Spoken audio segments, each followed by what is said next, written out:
रात का समय था। युग अपने ऑफिस से घर लौट रहा था। आज ऑफिस में काम ज्यादा था, इसलिए उसे देर हो गई थी। उसका रास्ता एक जंगल से होकर गुजरता था। चारों तरफ सन्नाटा, पेड़ों की सरसराहट और ठंडी हवा। कभी कभी दूर कहीं से कुत्तों के भौंकने की आवाज आती थी। युग के कदम धीरे धीरे आगे बढ़ रहे थे। जंगल के बीच पहुंचते ही उसे एहसास हुआ जैसे कोई उसके पीछे चल रहा हो। दिल की धड़कन तेज हो गई। उसने पीछे मुड़कर देखने की कोशिश की, पर हिम्मत नहीं हुई। उसने अपने कदम तेज कर दिए, लेकिन वो आहट, वो कदमों की आवाज अब और करीब आती जा रही थी। युग घबरा गया और भागने लगा। घर ज्यादा दूर नहीं था। वो बिना पीछे देखे भागता चला गया। जैसे ही वह घर पहुंचा, उसकी पत्नी चित्रा उसे देखकर घबरा गई। युग के चेहरे पर डर साफ झलक रहा था। वह पसीने से भीगा हुआ था और उसकी सांसें तेज चल रही थी।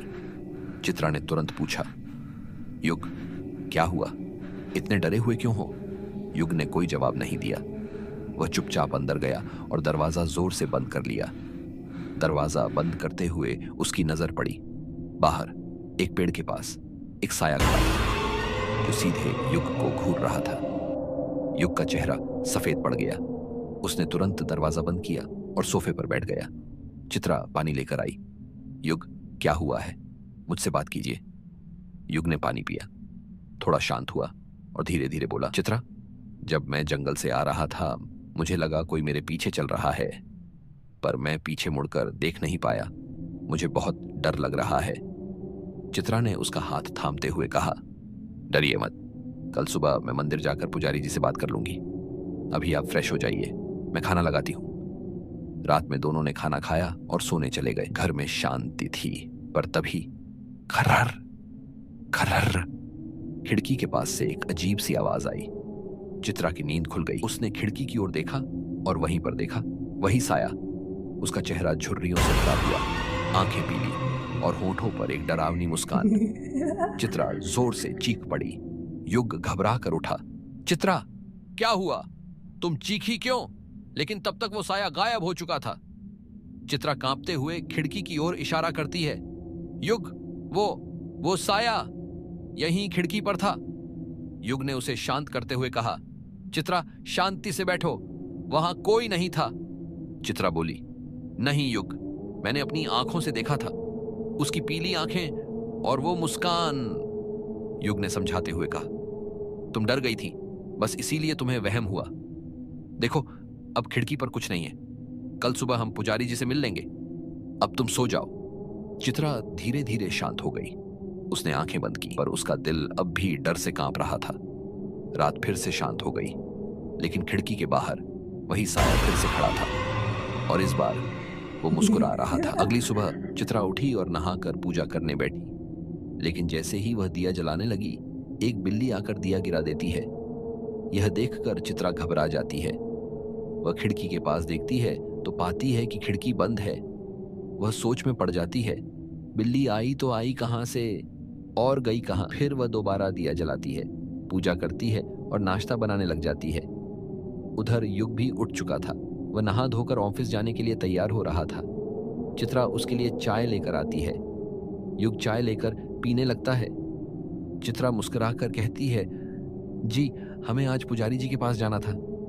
युग उसकी बात सुनकर कहता है, अरे हाँ चित्रा, मैं बताना भूल गया, आज मेरी अर्जेंट मीटिंग है, हम कभी और चलेंगे। यह कहकर वह ऑफिस के लिए निकलने लगता है। चित्रा भागते हुए उसके पास जाती है और कहती है, टिफिन लिए बिना ही चले जाएंगे क्या? युग मुस्कुराकर उसका टिफिन लेता है और उसे बाएं कहकर चला जाता है। घर में अब चित्रा अकेली थी। वह घर का काम कर रही थी और झाड़ू लगाते हुए बड़बड़ाती है, मैंने कहा था युग से कि यह घर मत लो, पर मेरी सुने तब ना। न यहाँ कोई आता है, न पास में कोई घर है। असल में युग को अभी अभी एक नौकरी मिली थी और यह घर उसे कंपनी की तरफ से मिला था। चित्रा काम कर ही रही थी कि उसे घर के पीछे से बहुत गंदी बदबू आती है। वह पीछे जाकर देखती है तो पाती है कि वही बिल्ली वहां पड़ी थी। उसकी आंखें बाहर निकली हुई और शरीर फटा हुआ, जैसे किसी ने उसे बेरहमी से मारकर खा लिया हो। यह देखकर चित्रा कांप जाती है और सोचती है, यह तो वही बिल्ली है, इसकी ये हालत किसने की? वह डर के मारे उस बिल्ली को जंगल में फेंकवा देती है। सुबह से ही चित्रा की तबीयत कुछ ठीक नहीं थी, इसलिए काम करके वह सोने चली जाती है। उसे सोए हुए आधा घंटा भी नहीं हुआ था कि उसे एहसास होता है कोई उसे घूर रहा है। वह चौंक कर उठ जाती है और कमरे के चारों ओर देखने लगती है, लेकिन उसे कोई दिखाई नहीं देता। वह डरते डरते कमरे से बाहर निकलती है और जो देखती है उसे देखकर सन्न रह जाती है। पूरा घर मिट्टी से बने पैरों के निशानों से भरा था, जैसे कोई गीली मिट्टी में चलकर घर के अंदर आया हो। रात के 8 बज चुके थे। चित्रा खाना बनाकर सोफे पर बैठी थी और युग का इंतजार कर रही थी। वह उसे आज दोपहर की बात बताना चाहती थी। तभी दरवाजे पर धक धक की आवाज होती है। चित्रा दरवाजा खोलती है। सामने युग था। वह अंदर आते ही कहता है, यार आज बहुत काम था, टिफिन खाने का समय ही नहीं मिला। तुम जल्दी से खाना लगा दो, मैं फ्रेश होकर आता हूं। चित्रा सोचती है कि खाना खाने के बाद वह युग को सब कुछ बताएगी। दोनों खाना खाते हैं और जब चित्रा काम निपटाकर बेडरूम में आती है तो देखती है युग सो चुका था। वह मुस्कुराकर सोचती है, शायद बहुत काम की वजह से थक गए होंगे, मैं इन्हें कल बता दूंगी। चित्रा भी लाइट बंद करके सो जाती है। रात के 1 बज रहे थे। युग और चित्रा दोनों गहरी नींद में थे। तभी दरवाजे पर धक धक की आवाज होती है। आवाज से चित्रा की नींद खुल जाती है। वह सोचती है, इस वक्त कौन आया होगा, जाकर देखती हूँ। वह धीरे धीरे दरवाजे की ओर बढ़ती है। आवाज और तेज हो जाती है। जैसे ही वह दरवाजा खोलती है, वहां कोई नहीं होता। वह इधर उधर देखती है और अंदर जाने ही लगती है कि तभी पीछे से कोई अजीब सी आवाज आती है। वह पीछे मुड़ती है, तभी उसे जोर का झटका लगता है और वह वहीं बेहोश हो जाती है। कुछ देर बाद जब उसकी आंख खुलती है, अभी भी अंधेरा था।